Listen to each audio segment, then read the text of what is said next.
बाबूजी महाराज की लाज खराब करने के लिए, उनकी बात खराब करने के लिए बाबूजी महाराज का बहनोई था जिंद्राव खींची। उसने सोची कि बाबूजी महाराज आज पूरी सेना को साथ लेकर के और अपने ससुराल चले गए। अब देवल चारने की गायों की रक्षा आज कौन करेगा? हो सकता है ये मौका है। और मेरे भाइयों, बड़े आदमी को गिराने के लिए कोई कोई मौका ढूंढते हैं लोग, किसी न किसी बहाने इसको गिराते हैं, चाहे वो बात ना कुछ हो।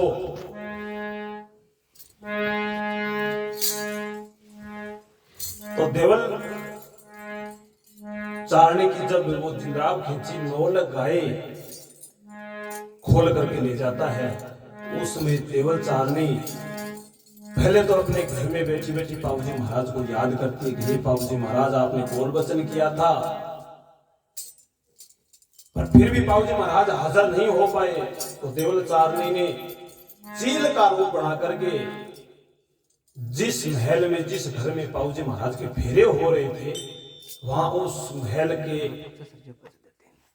मंडेरी पे जाके, मुंडेर बोलते हैं आपके हरियाणा में, उस मुंडेर पर जाकर के बैठ गई और अब आपकी दुख विपदा की बात जो केसर घोड़ी थी उसको बात बताने लगी कि हे केसर घोड़ी, तेरे को मैंने चराई थी, बाजरी खिलाई थी, दूध खिलाई थी, सूखा चारा खिलाया था। ये बाबूजी महाराज तो अपनी शादी की खुशी में क्या पता मेरी बात को भूल गया, तूने मेरा अन्न पानी खाया, चून खाया, तू भी मेरे को भूल गई आज।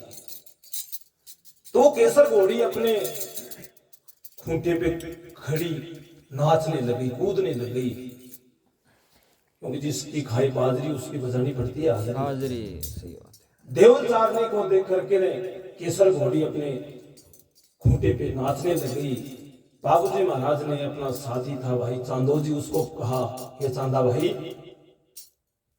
केसर घोड़ी को पूछ क्या बात है, हम अपने गांव में नहीं है, रिश्तेदारी में आ रहे हैं, ये केसर घोड़ी ऐसे नाचेगी तो लोग सोचेंगे क्या घोड़ी है, ये खूंटा ठान कुछ समझती नहीं है, ये काट आंगना है, ये कांच की टुकड़ियों से जड़ा हुआ है, वो कच्ची जगह नहीं है।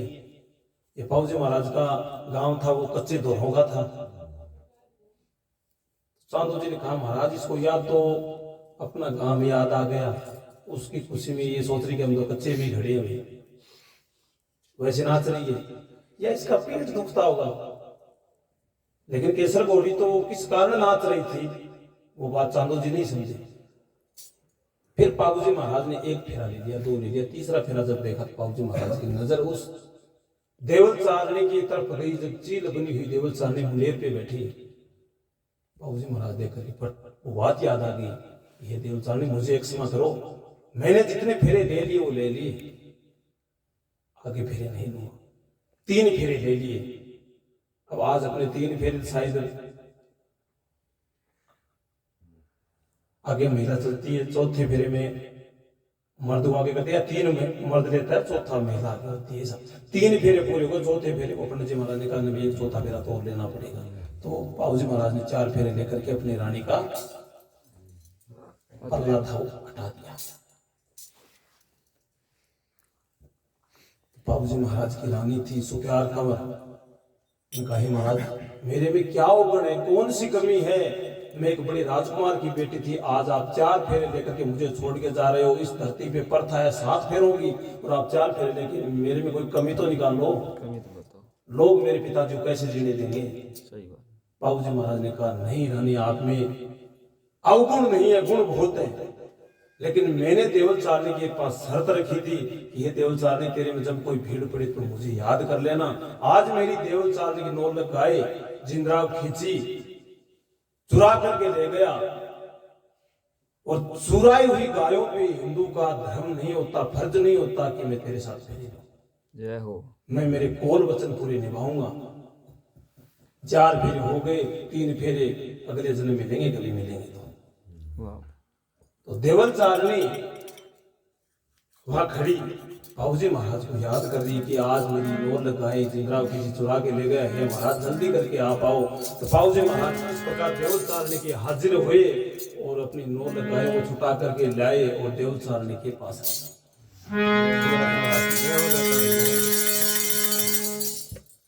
अरे जिंदरा के काकड़े परिया देवलता ने बुलावे है थारे बिना भालाड़ा मेरी गाया कौन छुटावे है, थारे बिना ही देवानी राजा गाया कौन छुटावे, थारे बिना ही देवानी राजा गाया कौन छुटावे।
तारे यकीन करे पख बड़ा भाला चाले पख बड़ा भाला चाले दुश्मन मारे गिराया है दुश्मन मारे गिराया है हर बिगाड़ा तारा मेरी काया कौन छुड़ाए हर बिगाड़ा काया कौन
तेरे करीना बाबू